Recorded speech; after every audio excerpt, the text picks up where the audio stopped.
참 좋으신 하나님 고맙습니다. 오늘 하루도 저희들의 삶을 주관하신 하나님께서 이 시간에 저희들을 이곳까지 또 인도해 주셨사오니 감사합니다. 이 자리를 통해서 하나님의 말씀이 잘 들려줄 수 있도록 우리의 마음의 밭에 잘 뿌려질 수 있도록 성령 하나님 주관하시고 도와주시옵소서. 예수님의 이름으로 기도드립니다. 아멘. 사장님 오셨군요. 예. 역시 기도 가운데 오셨어요. 자, 마태복음 18장이고요. 오늘 21절부터 35절까지 다 합니다. 절수는 길지만 내용이 그렇게 복잡한 내용은 아니어서요. 어떤 한 이야기가 18장 마태복음 18장 21절부터 35절 그러니까 마지막 절까지죠. 여기까지 오늘 말씀 나누는데요. 자, 몇 절만 한번 읽어볼게요. 여러분들 이해를 위해서. 그때 베드로가 나와 이르되 주여 형제가 내게 죄를 범하면 몇 번이나 용서하여 주리이까 7번까지 하오리까 예수께서 이르시되 내게 이르노니 7번뿐만 아니라 7번을 70번까지라도 할지니라. 그러므로 천국은 종들과 결산하려 하던 어떤 임금과 같으니. 자, 여기까지입니다. 자, 베드로가 지금 예수님께 죄에 대한 이야기를 합니다. 죄를 우리가 서로 짓고 사는데, 그러니까 여기서 사람 간의 이야기를 하는 거잖아요. 어떤 형제가 나에게 죄를 지었는데 그 죄, 사람들 사이에 짓는 죄를 지면은 몇 번이나 용서해 주는 것이 맞습니까? 그러니까 아마 여기에는 같은 사람에게 의해서 같은 죄를 말하는 어떤 뉘앙스가 좀 있죠. 한 사람이 계속해서 똑같은 죄를 계속 반복해서 짓는데 물론 몇 번이나 몇 회나 두 번, 세 번, 네 번, 7번까지 하면 됩니까? 라고 묻죠. 이때 7번을 먼저 베드로가 제안합니다. 예수님께. 그것은 당시에요. 사람들이 히브리 사람들은 유대 사람들은 7번까지 용서해 주는 게 최대로 용서하는 거라고 보았고 거기까지 하면 할 만큼 다 한 거고 그러면 그건 하나님께서 원하시는 만큼 내가 다 한 거야 라고 생각한 게 7번이라는 거예요. 그래서 베드로가 당시 사람들이 갖고 있었던 그 이해 속에서 그럼 우리가 7번을 유대인들이 지금 하고 있는데 그렇게 하는 게 맞는 겁니까? 라고 일단은 묻는 겁니다. 보세요. 왜 돈을 이렇게 부채질하고 그러세요? 7번을 하는 게 맞습니까? 라고 묻는 거는 바로 그런 의미가 있는 거예요. 자, 근데 여기서 우리가 전제를 이렇게 사람과 사람 사이에서 죄를 지면 어떻게 해야 되는 겁니까? 이렇게 질문을 던지잖아요. 7번으로 당시의 사람들이 얘기를 했는데 그런데 우리 주님께서 하시는 말씀 한번 들어보죠. 자, 나는 내게 이렇게 말할게. 7번뿐만이 아니라 원래는 7번이 아니라예요. 7번이 아니고 7번뿐만 아니고 7번은 70번까지라도 할지니라. 그러면 이걸 어떻게 하라는 겁니까? 7번은 70번. 7번은 70번 하면 몇 번이 나와요? 네? 400. 뭐 여러 가지 숫자가 갑자기 여러분들에서 다른 숫자가 나오는데 490이 나온다고 일반적으로 생각하죠. 7번을 70번 하라니까. 7번을 이러면 곱하기 하라는 것처럼 들려잖아요. 그래서 결국 490번 용서하라라는 것으로 여러분이 이걸 계산했다면 여러분들이 이제 문제가 시작되는 겁니다. 이게. 자, 그러면 제가 이걸 왜 문제를 얘기하냐면 자, 유대인들은 지금 몇 번 한다고요? 최고치가 7번이에요. 근데 예수님은 지금 뭐라고요? 이건 유대인들이 가르치는 유대 종교에서 가르치는 거예요. 지금 죄를 용서하는. 그럼 예수님은 뭐라 그랬어요? 그러면 이런 사람들 혹시 나오지 않을까요? 예수님은 490번 용서했대. 그러면 죽어도 490번을 참는 일이 있지 않을까? 어떤 사람들? 분명히 490번 용서하는 사람들이 안 나올까요? 이게 490번이라고 못을 박아놓은 거라면은 그런 사람들이 여기는 없어 보이는 것 같고 있을 겁니다. 분명히 490번 정도 용서할 수 있는 사람이 나 해볼게요. 내가 왜 못하겠어? 490번 용서하는 게 하나님 뜻이고 이거 해야만이 그 다음 뭐 나와요? 천국은 이렇게 시작하잖아요. 그럼 어디 가는 거예요? 용서하고. 천국 가는 길이 이거라면은 하나님 뜻을 따라서 하나님 말씀을 지켜서 가는 거라면 490번 할 사람 줄 서 있지 않을까요? 그런데 아무도 또 안 하네. 490번도 안 하는 것 같아. 자, 이게 490번을 말할까? 어떤 사람이 이걸 490번이라고 생각하는 사람도 있고 어떤 사람이 이게 숫자겠느냐. 무한히 용서하라.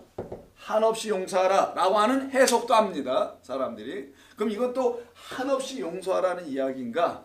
형제, 인간과 인간 사이에서 어떤 죄를 졌으면은 그걸 한없이 용서해 주라는 그런 이야기인가? 아니면 또 용서하지 말라는 건가? 여러분, 용서하는 게 생각보다 쉽던가요? 용서가 생각보다 쉽지 않죠. 용서받는 건 쉬울 수 있어요.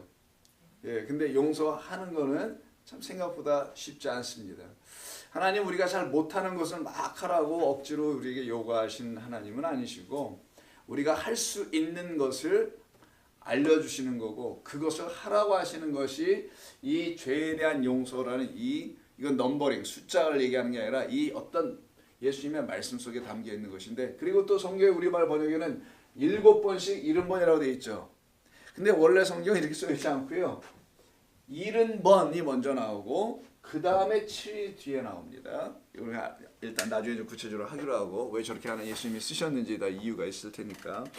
자, 먼저 490회도 아닐 것이다. 왜냐하면 그렇게 하면 분명히 이거는 율법이 될 거기 때문에. 율법이라는 것은 어떤 조문입니다. 이렇게 해야 해, 저렇게 해야 해, 이걸 따라해야, 하지 말아야 돼서 하고 안 하는 것이 십계명이라고 되어 있잖아요. 그런 것으로 또 다른 율법이 될 테니 율법을 좋아하시는 분들은 반드시 이것 지켜냅니다. 우리 교인들은 이런 못 지켜내지만 다른 데 어떤 교인들이 이걸 반드시 지켜내는 분들이 있거든요. 무서운 분들 많아요. 그래서 490번을 이루어내면 그 사람은 온전한 건가?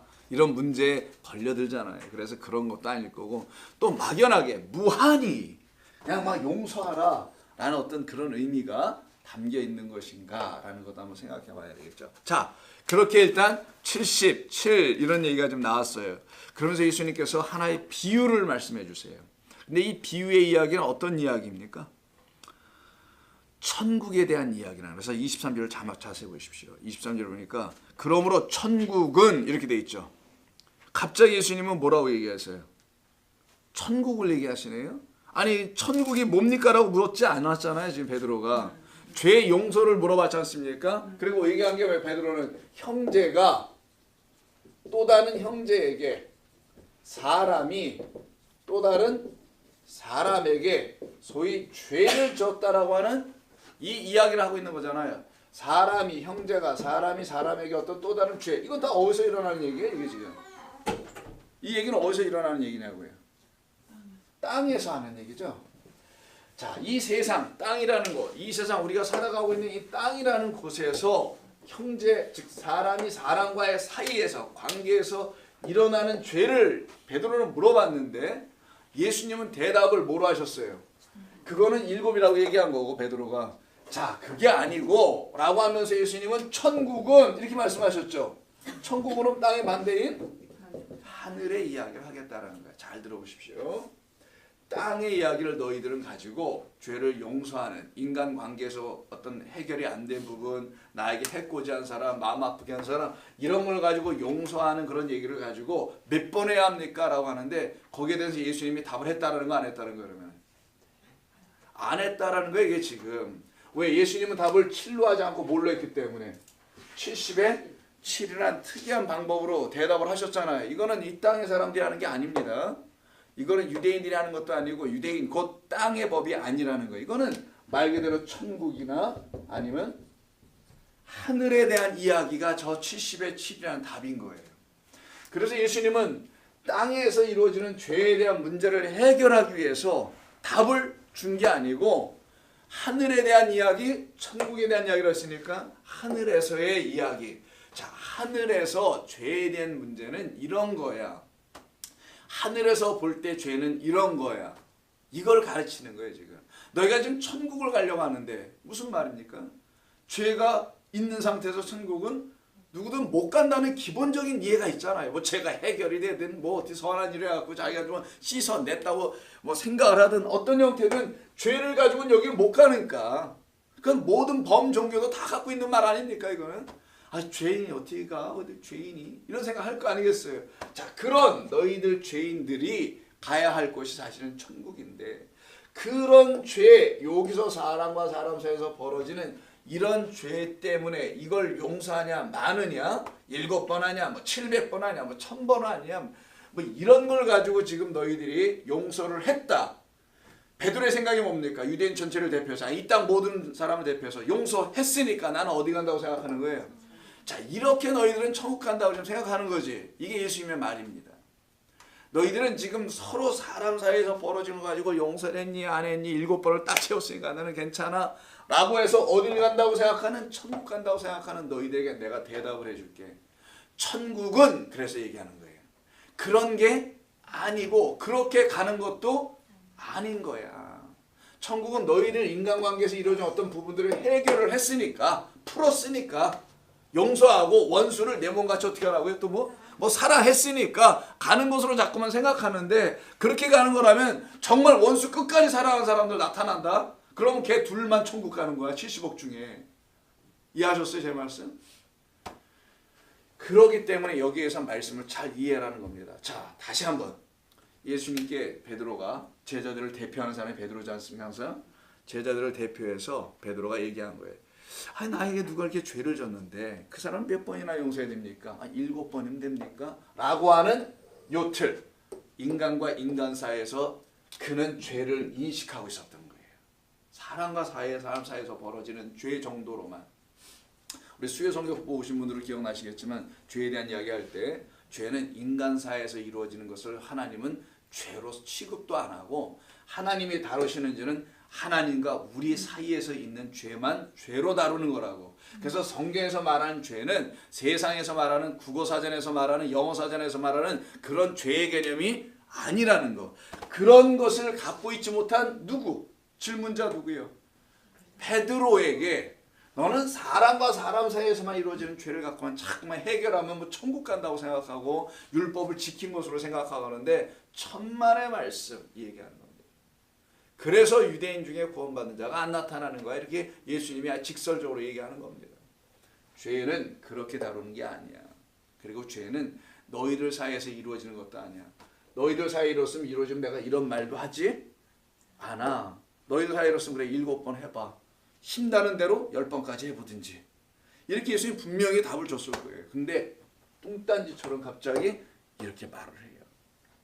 70에 7입니다. 7번이 70번이 아니에요. 원래는 70번이 먼저 나오고 7번이 나왔는데 왜 이렇게 다 뒤집어 번역을 했는지 모르겠어요. 뭐 그렇게 중요하지 않을 수도 있겠지. 근데 예수님은 7을 얘기하는 그에게 무엇을 던져줬다는 거예요? 먼저 70을 던져줬다는 거예요. 이 얘기가 중요한 거예요. 지금 너희들은 7이라고만 생각하냐? 나는 70이라고 생각한다. 너희들은 땅에서 7을 생각하냐? 하늘 천국은 70이야. 그 70이 너희들이 말하는 7이 돼야 되는 거야. 이런 얘기예요.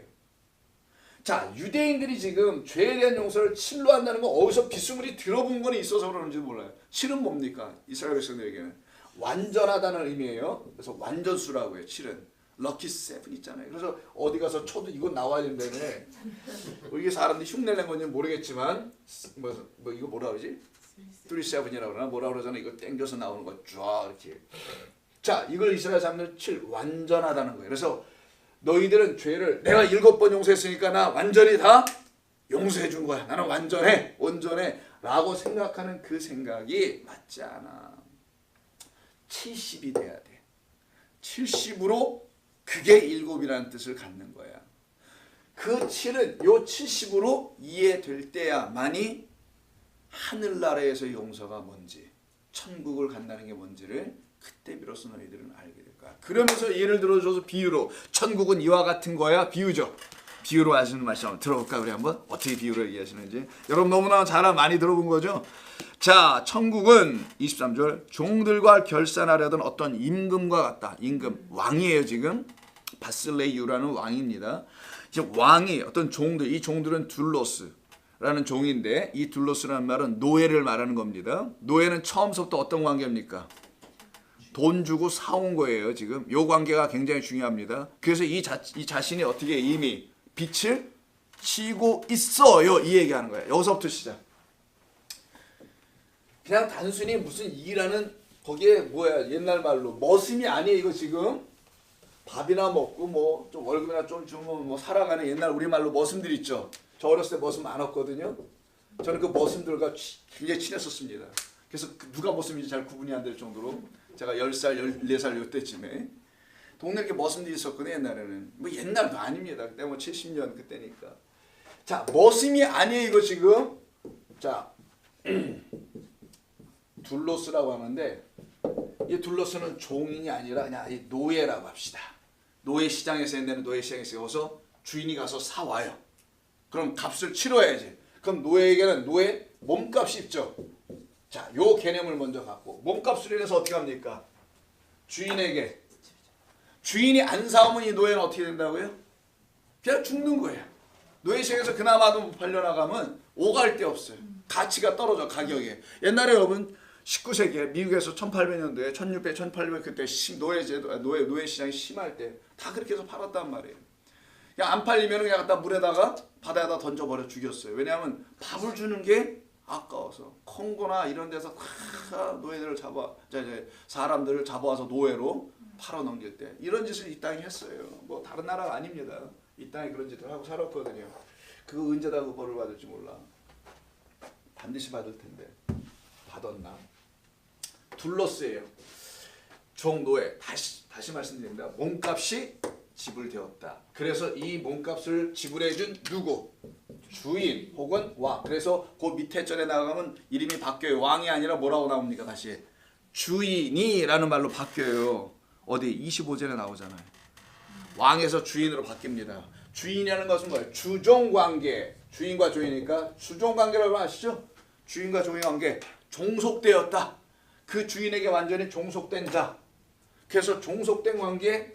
그래서 아무리 수고하고 애를 써도 이는 평생 자기가 그 값을 지불할 수 없는 자. 근데 이 사람이 갖고 있는 그 빚이 얼마랍니까? 사올 때의 빚. 10,000달란트라고 돼 있어. 10,000달란트. 자, 1만 달란트입니다. 어마어마한 양이에요. 어마어마한 액수입니다. 이것은 평생 이가 갚을 수 없는 액수를 말하는 거예요. 예수님이 비유를 쓰는 겁니다.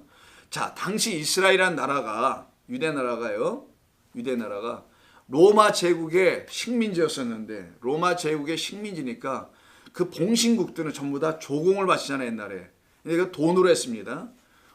달란트라는 돈으로 했는데 일개 나라, 이스라엘의 일개 나라가 로마 제국에서 준 그 1년 동안의 세금이 800달란트예요.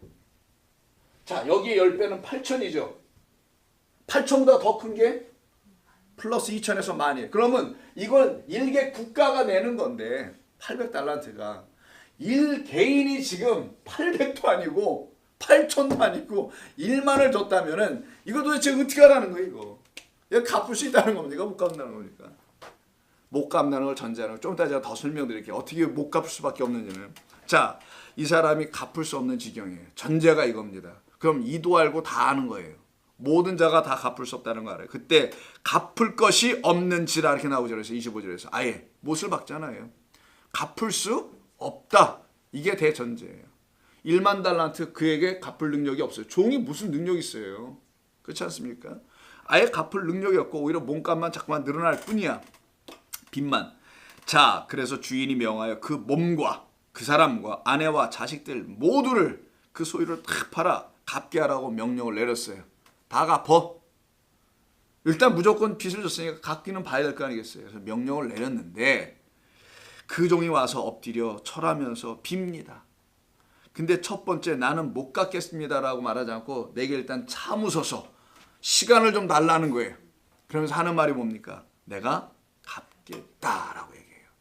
갚을 수 없어요, 이거. 좀 보세요. 여기 숫자 써놨잖아요. 이거 죽었다 깨나도 이건 갚을 수 있는 게 아닌데 조금만 기다리고 참아주세요. 내가 어떻게 보겠다는 거예요? 한번 갚아 보겠다라고 하는 겁니다.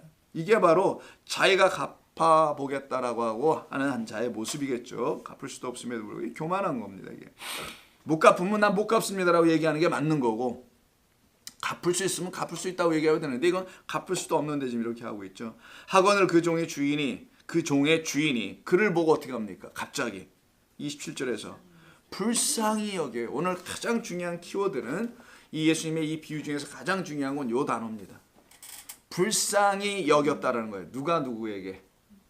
주인이 종에게, 채권자가 채무자인 종에게 노예에게요. 그냥 종이라고도 안 돼. 자기가 사온 쓸모없으냐 버리면 되는데 그 노예에게 갑자기 불쌍히 여기는 마음을 가져요. 그리고 그냥 놓아줍니다. 놓아줬다는 게 뭐예요?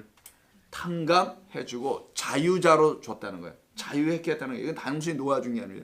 자유자로 먼저 풀어주고 더 이상 노예도 아니고 라는 말이에요. 더 이상 종도 아니고 두 번째는 뭡니까? 그가 갖고 있는 빚도 다 탕감해줘요. 아피엠이라고 하는데 헬라어 모르셔도 됩니다. 보내다라는 거예요. 뜻이 멀리 보내다. 멀리 보내다라는 단어거든요. 그래서 자유하게 한다는 겁니다. 내게 있는 어떤 짐을 내게서 멀리 떨어뜨려 보내버리는 거. 이게 본래 의미의 아피엠이라는 단어의 뜻이에요. 그걸 갖다 우리말로는 탕감하다라고 번역했고 요 앞에서 죄를 용서한다는 말이 있었죠. 21절에 베드로가 용서하다. 그것도 똑같이 아피엠이 탕감하다라는 거 단어와 똑같은 거예요. 사실은. 근데 우리말로는 거기다가 죄라고 하니까 탕감이라 할 수는 없고 용서로 썼고 또 돈에는 용서를 할 수 없고 할 수 없으니 탕감이라고 썼던 것뿐인데 헬라어로는 다 똑같이 아피엠이라는 단어예요. 보내다, 보내버리다, 떠나보내다 이런 뜻입니다. 그 갖고 있는 짐, 무거운 짐을 떠나보내면 그는 홀가분해질 거 아니에요. 여러분 인생에 그런 거 좀 있죠. 좀 떠나왔으면 내 인생에서 이런 거 좀 툭툭 떨어져 나갔으면 하는 거 그런 게 있으면 홀가분해지잖아요. 그게 이제 넘버원이 자기 자신입니다. 자기 자신이 좀 툭 떨어져 나갔으면 제일 좋겠는데 이게 제일 안 떨어져 나가죠. 걔는 계속 붙어 있어요. 다른 것들은 다 떠나가는데 친구도 떠나가고 인생도 떠나가고 다 떠나가는데 남아있는 건 자기 자신이야. 늘. 그래서 자기 자신이 제일 문제야. 자, 그런데 보실까요? 불쌍히 여겨 놓아 보내며 그 빛을 탕감하여 줬더니 라고 이야기가 끝나요. 뭐 감사하다는 말도 없어. 눈물을 흘렸다는 얘기도 없어요. 기뻐 뛰고 못 튀겠다라는 얘기도 없고 자식 새끼 마누라 데리고 와서 절을 하고 인사한다는 얘기도 없어. 곧바로 나갑니다. 곧바로 나가네요. 나가면 어떻게 합니까? 갑자기 자기에게도 빛을 진 한 사람을 만납니다. 자기가 갑자기 이제 무슨 자의 자리에 올라온 거예요? 채권자의 자리에 갑자기 올라온 겁니다. 근데 자기에게 빚진 자의 빛을 보니까 28절에서 얼마랍니까? 100데나리온. 자, 달란트와 1달란트와 1데나리온인데 자, 여기서 이 사람이 이제 100데나리온을 좀 했대요. 여기는 1만 만자 쓰고 1만 달란트랍니다. 자, 한 개의 달란트. 자, 일단 계산해 볼게요. 1달란트입니다. 일단 1만도 아니고 1달란트와 데나리온의 가치 비교. 6천 데나리온이 1달란트예요. 그러면 여기다가 만을 집어넣어야 되겠네. 뭐 어떻게 하라는 거야? 이거 뭐 얼마가 나와야 되나요? 6천만이에요? 그렇게 될 거 아니에요. 6천에다 마니까 6천만 달란트. 6천만 데나리온. 자, 그럼 데나리온은 한 데나리온은 가치가 또 얼마냐 알면 더 좋겠죠. 이해가. 한 데나리온은 장정이 하루에 일당입니다. 그러면 내 식구가 5식, 6식구가 먹고 살아가는 거예요. 하루 일당. 하루 먹고 살아갈 일용할 양식이에요. 이게. 그걸 일용할 양식이라고 합니다. 성경에서는. 왜 그럼 여러분 아시죠? 포도원의 농부가 나가서 사람들을 데리고 올 때 아침 일찍서부터 밤 늦은 저녁 문을 딱 닫기 1시간 전에 오후 5시까지 나가서 다 사람을 데리고 가도 다 얼마만 준다 그랬어요? 1데나리온만 준다 그러죠. 모두에게. 그 천국에 대한 비유잖아요. 누구든지 이 포도원에 들어오는 자는 다 1데나리온을 가질 것이다. 1데나리온이 하루의 양식, 그걸 일용할 양식. 그게 예수라는 겁니다. 그 예수를 선물로 다 줄 거야. 그리스도를. 이 얘기를 했던 거잖아요. 그게 바로 1데나리온이에요. 그러면 이거 뭐 어떻게 하라는 거예요? 야, 1년에 이것저것 다 빼고 300일만 일한다고 그러죠. 한 사람이. 300일 일해서 이걸 6천만 달란트를 채우려면 20만 년이 필요해요. 20년도 아니고 몇 년? 20만 년이에요. 20년이면 할만하지. 20만 년을 매일매일 자기가 번 거를 아무것도 안 먹고 다 저축하고 하면 20만 년 뒤에 1만 달란트가 생깁니다. 이 사람을 왜 제가 이렇게 얘기하냐면 이건 하루에 나가서 할 줄 아는 건 노동밖에 없을 테니까. 이런 계산이에요. 그러니까 이 사람이 갚을 수가 없다라는 걸 전제하고 20만 년을 어떻게 살 거고 매일매일 안 먹고 더군다나 우리에겐 도저히 있을 수 없는 게 매일매일 안 먹는 거 이런 거잖아요. 자, 그러니 이 사람에게 근데 100데나리온의 빚을 진 자가 왔어요. 100데나리온이면 100일입니다. 그럼 300일 중에서 3분의 2는 자기가 먹고 3분의 1만 저축하면 갚을 수 있는 거 아니야, 1년 안에. 대단한 거 아닐 수 있어요. 크다면 클 수 있지만 대단한 거 아닌데 100데나리온의 빚을 진 사람이 다 자기 눈에 보여. 가자마자 좋다 합니까? 멱살을 잡고 목을 딱 잡고 하는 예수님이 이게 참 재밌죠. 자, 목을 잡고. 근데 이게 재밌는 게 이게 왜 재밌냐면 이거 우리하고 다 닮아 있어서 그래. 이게 다 보니까 참 우리하고 닮아 있어, 그지? 조금도 손해를 볼 수 없는 우리와 그렇게 닮아 있는지 몰라. 자, 100데나리온을 빚진 동료를 하나 잡아옵니다. 동료가 이도 종입니다. 똑같이 목을 붙잡고 이르되 빚 갚어! 라고 얘기해요. 그 동료가 엎드려 간구하여 똑같이 얘기죠. 참으소서 내가 갚으리이다. 그랬더니 이가 30절에서 어떻게 합니까? 허락하지 않고 그 빚을 갚도록 옥에 갖다 집어넣었어요. 아, 무서운 사람이야. 옥에 갖다 집어넣어. 시간도 주지 않아. 말미도 없어. 그냥 옥에 갖다 집어넣고 그 동료들이 이 상황을 다 봐요. 다른 종들이. 보고서는 그 주인에게 가서 너무 안타까우니까 다 얘기했어요. 다 얘기하고 나니까 이 주인이 어떻게 합니까? 좀 전에 그렇게 불쌍히 여겼던 주인이, 자 보세요. 27절. 불쌍히 여겼던 주인이 뭐라고 합니까? 악한 종아. 악한 종아. 그러면 우리 같으면 7번씩 용서해 주라 했잖아 아까요. 그러면 이 주인도 어떻게 해야 됩니까? 다시 용서해 줘야 되는 게 맞잖아요. 근데 이 주인이 어떻게 합니까? 지금 용서해 안 해요? 안 합니다. 그래서 사람과 사람 사이의 이야기가 아니라는 거예요. 지금 사람과 사람 사이 너희들은 계속 뭐 용서를 하니 많이 이런 거 갖고 자꾸만 얘기하는데 하늘의 그 주인은 이렇게 다루는 거다. 하늘의 주인인 하나님, 하늘의 왕 여호와 하나님이 왕이시니까 그 왕, 너희들의 참된 진짜 주인은 너희들과 그 하나님과의 사이에서 일어난 죄를 이런 식으로 다룬단다. 그 죄는 그에 의해서, 불쌍히 여기시는 그에 의해서 단 한 번의 은혜로 말미암아 다 용서받게 하시는 것인데, 이것을 알지 못하는 자는 악하다는 말을 듣게 된다. 그래서 그들은 천국에 가지 못해. 이 얘기하시는 거예요. 너무 쉽죠? 이게 뭐 어렵지 않아요. 이걸 무슨 490번을 하니, 몇 번을 용서해야 되니, 이걸 뭘 일은 뭐 77회 이런 것까지 막 풀고 다녀서 나오는 그런 게 있어요. 이런 걸로 막 풀고 어렵게 하는데, 그런 얘기가 과연? 그냥 쉽게 읽어보시라고요. 그러면서 하는 말이 뭡니까? 33절에서 다시 얘기하잖아요. 32절부터 주인 앞에 왔습니다. 끌려왔어요. 그를 불러다가 말하되 악한 종아, 내가 빌기에 내가 내 빚을 전부 탕감하여 주었거늘 내가 너를 불쌍히 여긴가 같이 라고 하잖아요. 불쌍히 여겼던 것처럼 너도 그 형제, 그 종에게 불쌍히 여겨야 하는데, 그러니까 유대인들이 지금 갖고 있지 못한 게 뭡니까? 베드로의 질문 속에는 이 불쌍히 긍휼이라는 게 없었던 거예요. 그들은 그냥 의무야, 의무. 그냥 하라는 대로 그냥 꼭 해야만 해. 그냥 인간과 인간 사이에서 어떤 불쌍히 여김이라는 거. 왜 그게 없었을까요? 하나님으로부터 불쌍히 여김을 받아본 적이 없는 자들이기 때문에.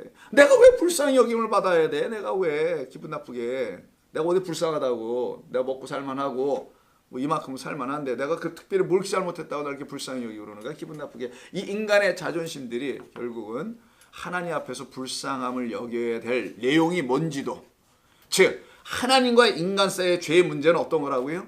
영원히 죽을 수밖에 없는 그 죄와 허물로 영원히 죽을 수밖에 없는 그 사망이 따르죠. 주일 설교 기억나시나요?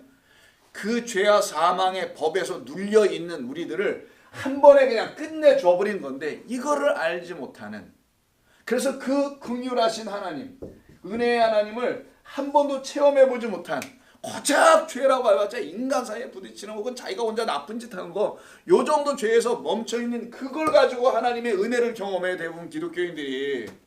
그러니까 참 환장하는 거예요. 이게 신앙생활이 안 떨어지는 거야.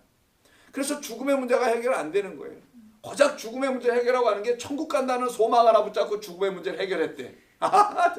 여러분 다 이렇게 합니다. 교회가 나 천국 가니까 죽음 문제 해결됐어, 이렇게 얘기 안 하나요?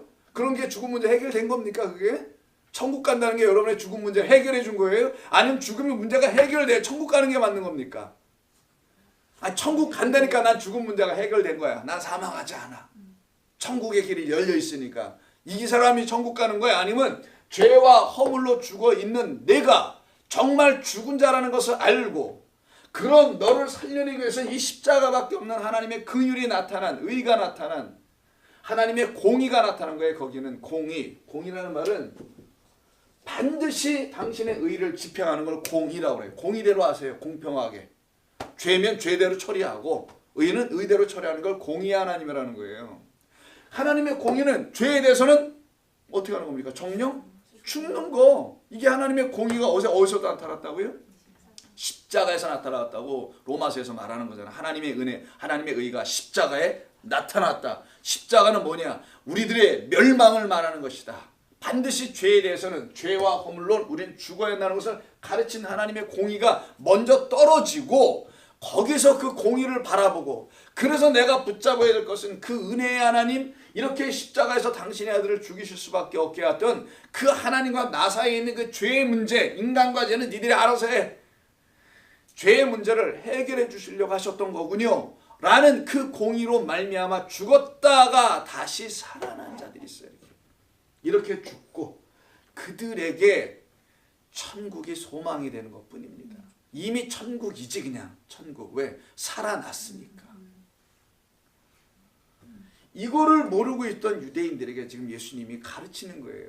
천국은 1만 달란트 빚진 자 영원히 갚을 수 없는 어떤 빚이 있는 바로 우리라는 인간들을 이렇게 하나님께서 그냥 조건 없이 처음엔 조건 한번 제시해봤죠. 전답 팔고 전답이나 뭐 있나요 종이. 마누라 팔고 자식 다 팔고 해보면 하는 것처럼 툭 던져봅니다. 그것도 할 수 없다라는 것을 알려주려고 했던 거예요. 그거 다 해도 안 돼. 너. 내가 갖고 있는 모든 소유를 다 팔아도 갚을 수 없어. 그래서 그 빚은 내가 떠 안을게. 이게 주인의 마음이었던 거예요. 어차피 돈은 나갔으니까 그 돈이 다시 돌아오지 못하면 이 주인이 갚아줘야 될 거 아니겠어요. 그 빚을. 그래서 그 빚은 사라지는 게 아닙니다. 여러분 빚을 한번 줬으면 빚은 그대로 있어야 갚지 않는 이상은 사라지지 않아요. 누군가가 갚아야 끝이 난단 말이에요. 그래서 주인이 떠 안는 거예요. 이게 지금 그 왕이 이 빚을 1만 달란트의 빚을 왜? 너희들은 할 수 없으나 나는 갚을 수 있다. 이거예요 지금 성경이.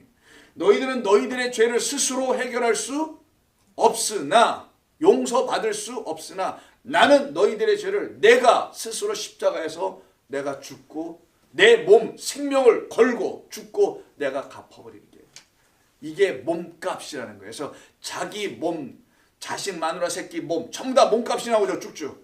모든 자의 몸값입니다. 예수의 몸값이. 그걸 하나님 주인의 몸값이라고 하는 거예요. 그 몸값으로 그러니까 이거를 언제 달라고 그랬어요. 구하기를 해봤냐고 우리가. 근데 이렇게 주신다니 이미 주셨다니 이걸 그래서 은혜라고 하는 거예요. 그래서 은혜는 우리가 받는 내용이고 긍휼은 누가 갖고 계신 거냐? 하나님이 갖고 계신 거예요. 그 긍휼을 너희가 체험했다면 알았다면 100다니엘원을 어떤 빚을 진 자를 100일치 일한 거 못 갚았다고 하는 그를 멱살 잡고 끌고 가야 하겠느냐? 이 긍휼이 뭔지도 모르는 자야. 구원이 뭔지도 모르는 자야. 이 얘기하는 거예요. 인간과 인간 사이의 죄를 다루는 게 아니라 이건 설명이기 때문에 마치 인간 사이에서 있는 것처럼 들려지죠. 그래서 33절에서 내가 너를 불쌍히 여긴 같이 너도 내 동료를 불쌍히 여김이 그도 종이잖아. 그도 똑같이 죄인이잖아. 그 죄인을 탕감받은 영원한 탕감, 영원한 용서. 그래서 더 이상 나는 죄인이 아니라는 사실에 대한 이 기쁨, 더 이상 빚이 없다라는 이 기쁨, 이걸 갖고 내가 산다면은 어찌 내가 그럴 수 있겠느냐. 그래서 주인이 노합니다. 아니 아까 같으면 노하면 안 되잖아. 7번까지 가져야 되는데 3-4번을 가든 해야 되는데 이건 곧바로 놓여버리네. 그냥 한 판에. 그리고 어떻게 합니까? 그 옥졸들에게 넘겨버려서 그 옥에 들어가게 해버리죠. 그리고서는 그 빚을 다 갚기 전에는 그 옥에서 나올 수 없다. 이 말씀하시네요. 너희가 각각 마음으로부터 형제를 용서하지 아니하면 하늘의 아버지께서 너희에게 이와 같이 하시리라. 어서 많이 들어본 말이죠. 마태복음 6장 가보세요. 주기도문이라는 데가 있습니다. 그 앞에 6장에 보시게 되면 주기도문이 있습니다. 자, 11절 뭐 계속 나오죠. 쭉 기도하라 해서 하늘에 계신 우리 아버지시여 이렇게 해서 9절서부터 6장 9절 쭉 나가는데 그때 보시면은 12절에 우리가 우리에게 죄 지은 자라고 돼 있죠. 이땐 죄라고 번역했죠. 근데 여기가 빛이라는 단어 호펠레마라고 똑같은 단어예요. 오늘 18장에서는 빛이라고 했잖아요. 빛. 돈 거래니까 빛으로 돼 거기 빛이라고 번역했는데 여기도 죄라고 해놨죠. 똑같은 단어입니다. 히브리 사람들에게 같은 개념이라는 거예요. 빚을 졌다는 건 곧 죄인이다라는 걸 얘기합니다. 그런데 이렇게 해서 죄를 지은 자를 사하여 준 같이 죄를 이렇게 했으면 하마르티아가처럼 보이잖아요. 하마르티아가 아니에요. 이거요. 빚입니다. 빚을 진 자를 빚진 자를 그 사하여 줬다. 똑같이 용서 탕감의 단어는 우리 죄를 사하여 주옵시고 라고 하죠. 그리고 14절 다시 가보세요. 아멘하고 끝났어요. 너희가 사람의 잘못을 용서하면 누가 했던 거기 때문에 이 사람의 잘못은 하나님만이 용서한 것이니까. 바로 위에서 12절에서 그러잖아요. 우리의 죄를 사하여 주는 건 누가 하는 거라고요?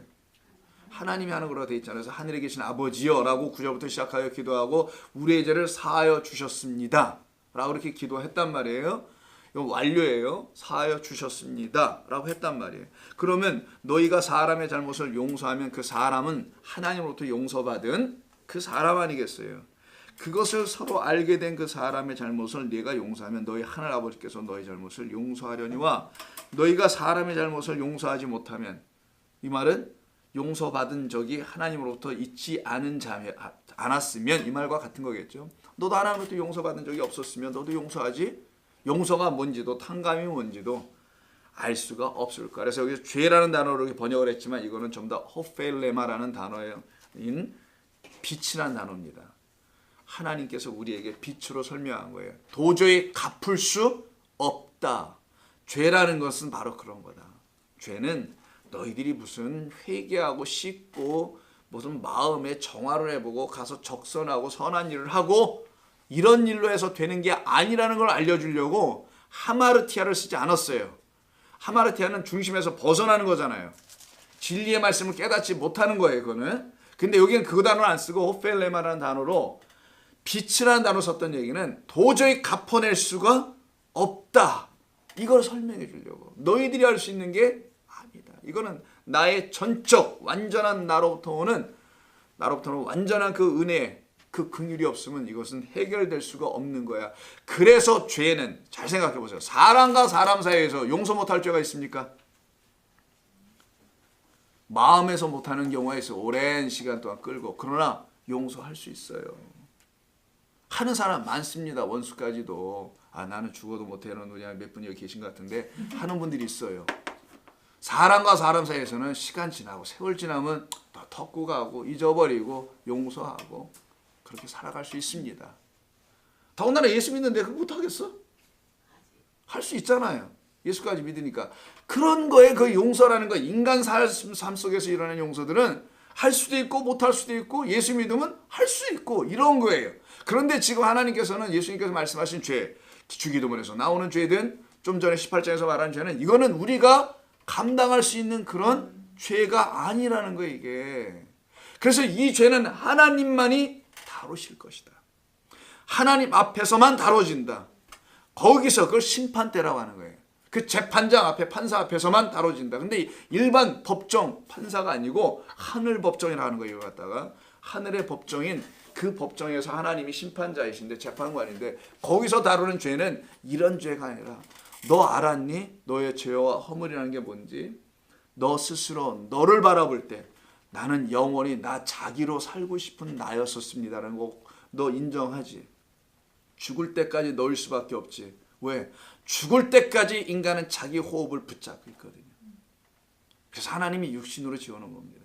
인간은 죽는 순간까지 자기 호흡을 빨리 내려놓을 수도 없어요. 자기 뜻대로 못해. 그 정도면 또 다행이게 가지 말라 가지 마오지 내 호흡 가지 마오. 끝까지 붙잡는 게 인간이야. 또 어떤 분들은 나는요 내 호흡 정도는 이미 전 다 맡기고 새 호흡을 가지고 살아갑니다. 이렇게 멋지게 얘기하는데 그때 그 자식이 죽어가는 걸 보면은 그 부모가 자식 죽어가는 앞에서는 그 호흡을 자기 거라도 주고 싶을 거예요. 그게 인간입니다. 아니라고 얘기하지 말자니까요. 아, 나는 괜찮아요. 자식은 좀 마누라하고 남편은 뭐 제가 상관없습니다. 자식은 내가 이러잖아. 또 우리가 인간은 자기입니다. 왜 자식이 자기냐? 자기잖아. 자식은 자식이 아니고 자기가 보여지는 게 자식 아닙니까? 그래서 인간은 자기로 사는 거예요. 이 자기로 끝까지 사는 걸 왕이라고 하는 거예요. 땅의 왕.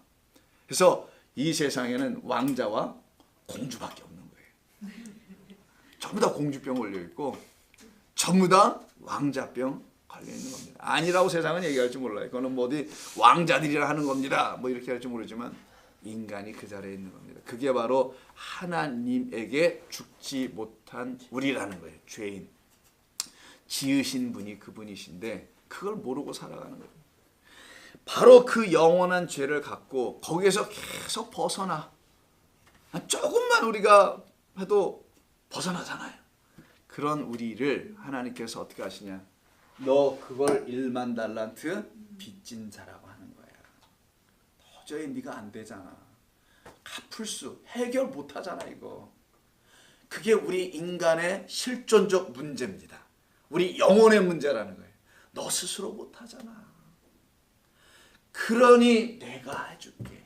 왜 내가 안 되는데 이렇게 싫어하는 거야. 기분 나쁘게. 그래서 이 악한 종아였던 거예요.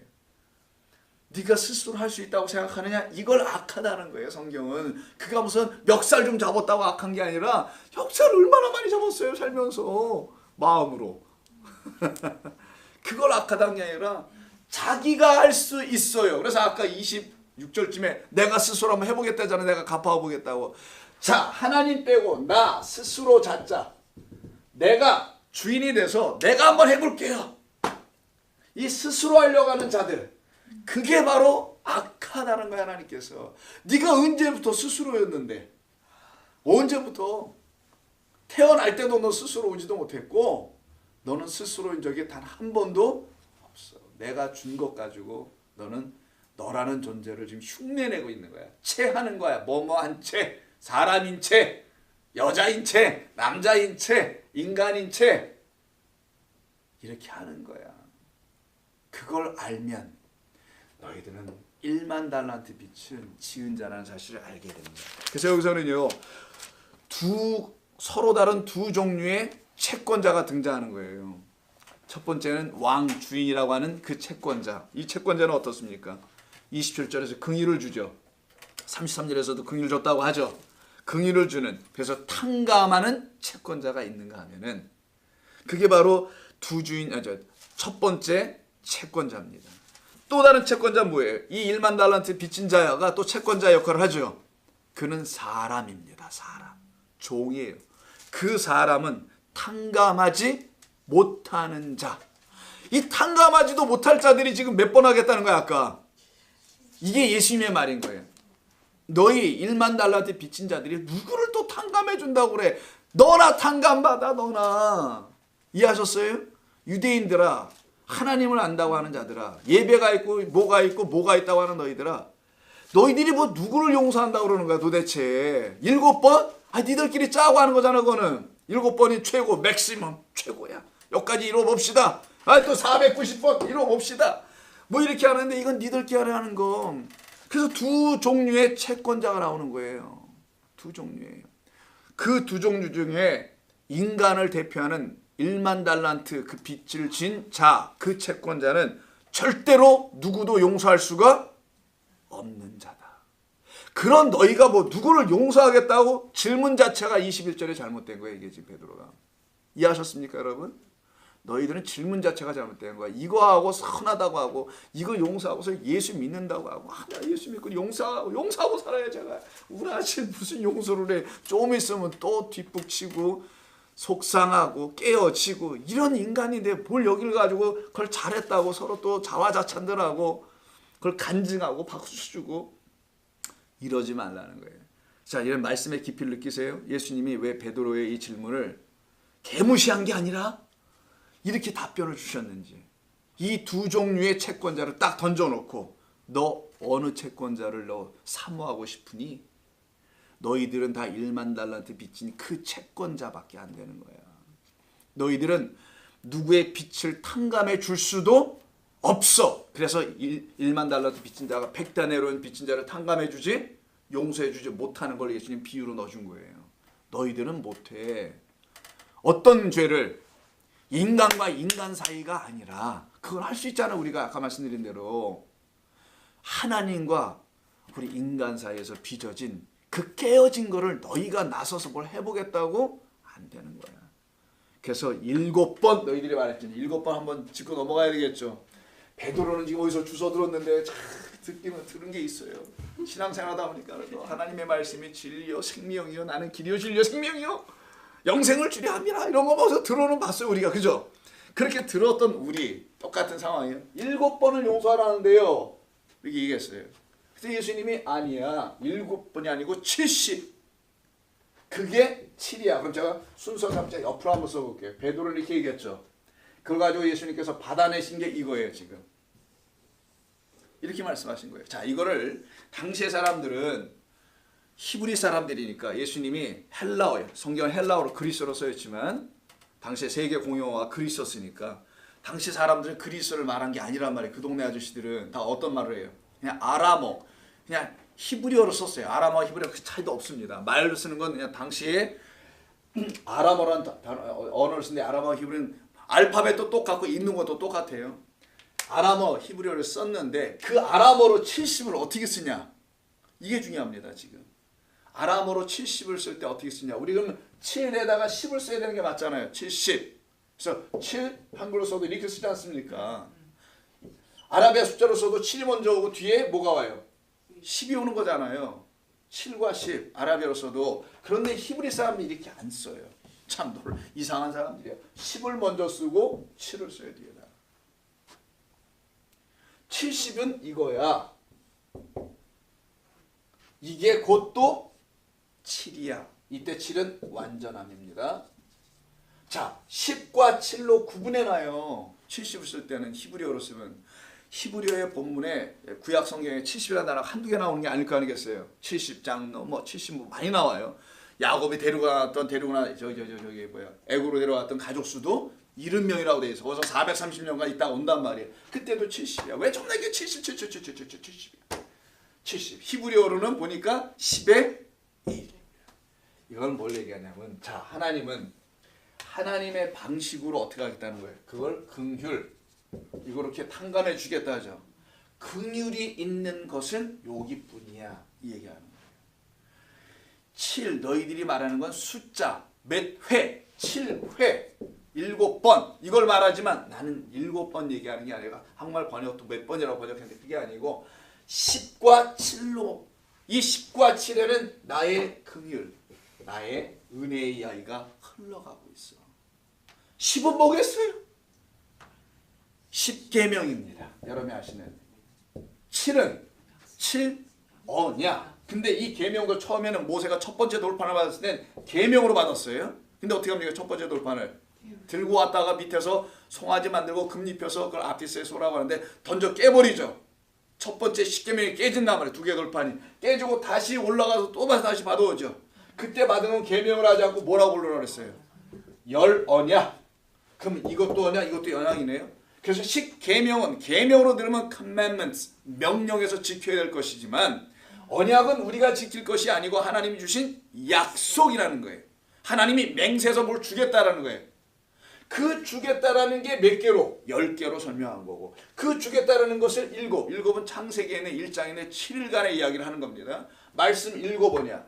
그래서 그 열과 그 7 안에는 다 뭐가 공이 담겨 있느냐?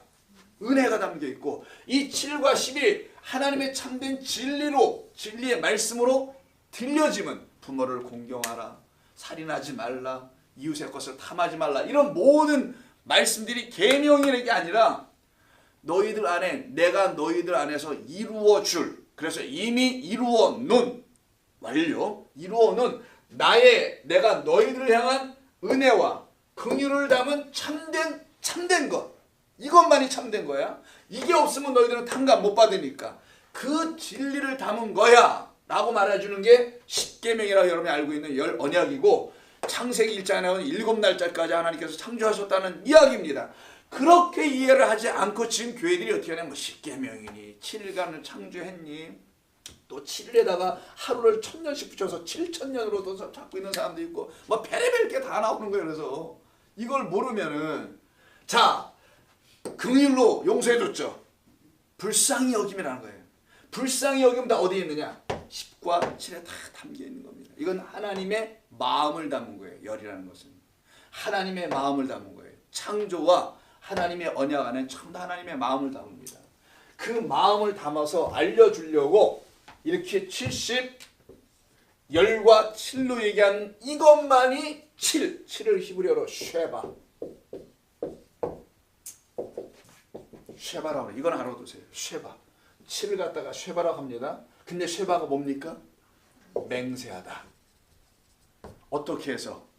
7번 말하여 맹세하다가 쉐바예요. 하나님이 7번 말하여 맹세 완전히 해 놓으신 것, 그것이 바로 열과 7이야. 그래서 그 은혜, 여기 담겨있는 은혜 이야기. 왜? 돌판을 깨버렸잖아요. 그 돌판은 뭐 하는 겁니까? 이거 못 지키면 너희들 다 죽어.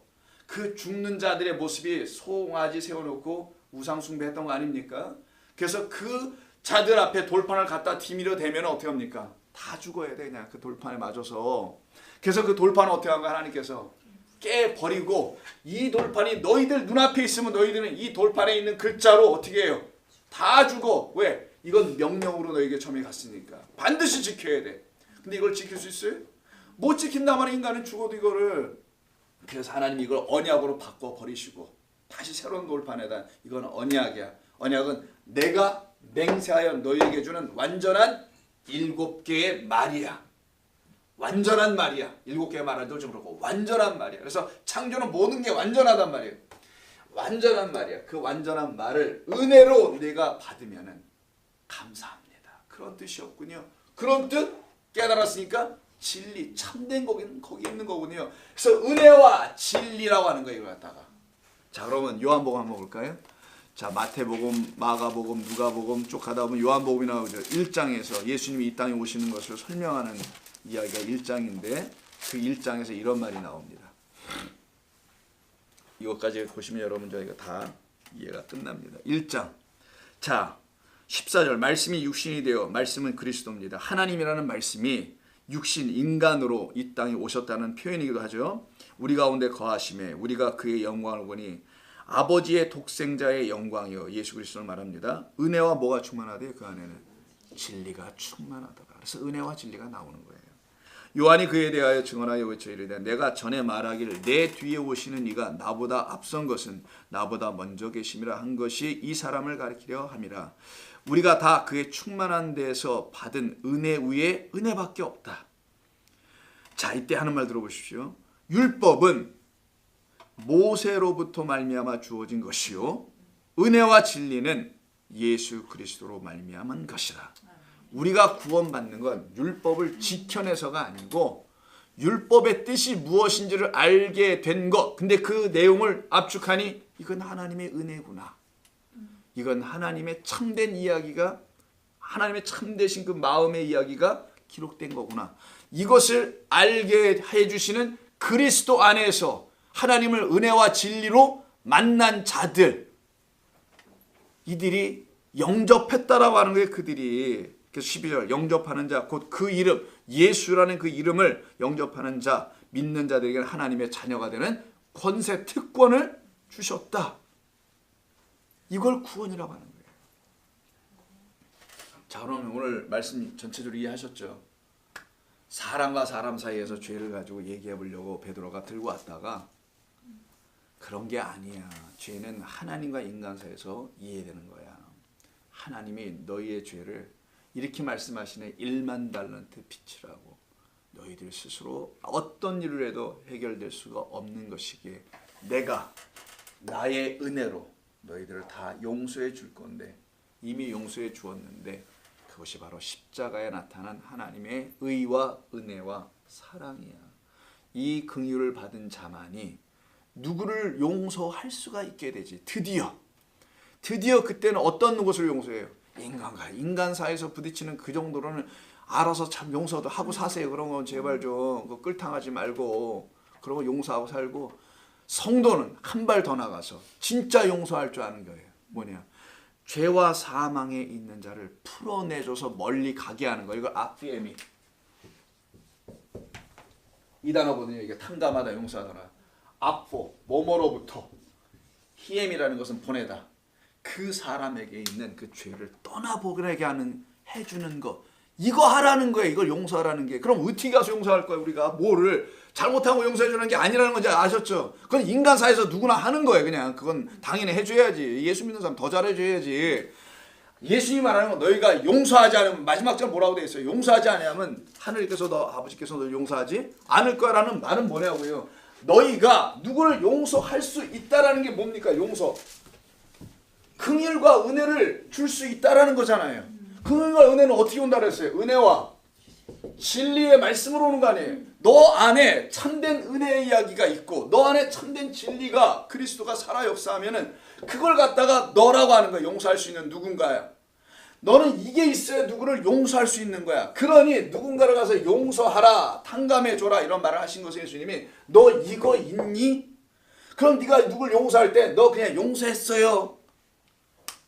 그냥 교회에서 그러잖아. 용서했다고 뭐 이러는 게 아니고, 너 그에게, 그 긍휼이 뭔 줄 모르는 그에게, 하나님의 은혜가 뭔 줄 모르는 그에게 내가 깨달은 은혜와 진리를 가서 전해줘. 이런 얘기인 거예요. 지금 용서해 주라는 거는. 세상에서 용서는 그냥 가서 하라니까요. 제발. 그런 거는 서로 왕숙으로 살지 말고 죽일 놈 이러지 말고 용서하고 살아요. 그거는 예수 믿는 사람은 그건 당연히 해줘야지. 더군다나 은혜 받은 사람들이 생명을 얻었는데 그도 못해? 그건 하고 살고, 그 대신 진짜 긍휼을 못 받은 자, 그게 누구예요? 용서받지 못한 자, 1만 달러한테 빚진 자라는 것을 모르고 사는 자, 그게 죄와 허물로 죽을 수밖에 없는 자기 자신을 모르고 사는 수많은 사람이 있어요. 여러분 주변에 교회 좀 데리고 와요. 교회가 요새 통평 비어가지고 썰렁해. 그들에게 하나님의 은혜의 이야기를 전해주고 복음에 담겨있는 참된 진리 이야기를 가서 좀 전해줘봐. 그들은 거기에 대하여 목말라 하고 있어. 너희들의 립 서비스를 목말라 하는 게 아니라, 입술에 있는 그런 말들을 목말라 하는 게 아니라 이거에 목말른 거야. 내 백성들은. 그럼 이 말을 듣고 어떤 자들은 웃기고 있네 하는 자들도 있겠지만 너의 이 말에 걸려보는 자들이 있단다. 그들이 바로 나의 것이야. 이게 바로 용서하라라는 거예요. 예수님께서 말씀하신. 돌아다니면서 용서했다. 난 예수 믿고 은혜 받고 난 용서 다 했습니다. 10년 가가지고 딴 얘기하고 그러지 말고요. 자, 오늘 본문 좀 다 이해하셨죠, 여러분? 자, 그러면 이 말이 이제 우리에게 적용됐네요. 이게 무슨 뜻인지 알았네요. 그러면 자, 그럼 우리 이렇게 살아가는 겁니다. 아, 이렇게 살라고 하시는 거구나, 세상을. 쓸데없이 가서 먼저 용서했다 자랑질하고 돌아다니고 은혜 받은 다음에는 구원받아서 나 이렇게 하고 있으면 이런 일을 하라는 게 아니라, 진짜 구원받은 사람 입만 열면은 구원이 뭔지 모르는 형제와 자매들이 가서 이야기하는 거예요. 근데 구원을 서로 아는 자들이 이 얘기만 맨날 하고 있으면 이게 뭔지 아십니까? 이게 자폭 테러라고 하는 거예요. 아니 저쪽에 적군이 저쪽에 있고 아군이 이쪽에 있는데 맨날 포를 이렇게 쏴서 맞춰야 되는데 위에다가 쏴가지고 여기로 다시 맨날 또 자폭하고 있어요. 아니, 물론 서로 교제를 해야지. 서로 모이면 은혜 이야기 나눠야죠. 그래서 서로 자라가죠. 당연히 있어야 하는 거고, 또 당연히 있어야 되는 거는 우리의 이웃에 있는 하나님과 원수되어 있는, 우리도 한때 원수되었었으니까 그런 원수되어 있는 자들에게 이 은혜와 진리가 담겨있는 생명의 이야기를 전해주기를 부탁합니다. 그래서 여러분들이 이 밤에 여기 오신 거예요. 이 피곤하신 금요일 밤에도 불구하고 감사드리고, 오늘 이 말씀을 통해서 70번씩 7번 이런 거 신경 쓰지 마시고 490 무한히 이런 거 아니고, 하나님은 영원토록 우리를 사랑하신다는 사실을 꼭 기억하시고 그 은혜 가운데 거하는 여러분 되길 바랍니다. 하나님 고맙습니다. 주의 은혜 가운데 저희를 이렇게 붙들어 주셔서 그 은혜 속에 담겨있는 참된 이야기인 진리의 말씀을 알아들을 수 있도록 성령 하나님 우리의 마음을 움직여 주셔서 고맙습니다. 이젠 저희가 이렇게 탕감받은 자, 긍휼을 얻은 자가 되었사오니 긍휼이 필요한 수많은 사람들에게 이 이야기를 함께 전할 수 있는, 그래서 그들을 용서할 수 있는, 우리가 용서할 수 있는 자격이 있어서가 아니라 그들이 은혜와 진리를 깨달아 하나님의 용서의 자리로 나올 수 있는 자들이 되게 하여 주옵소서. 우리 주님 예수님의 이름으로 기도합니다. 아멘.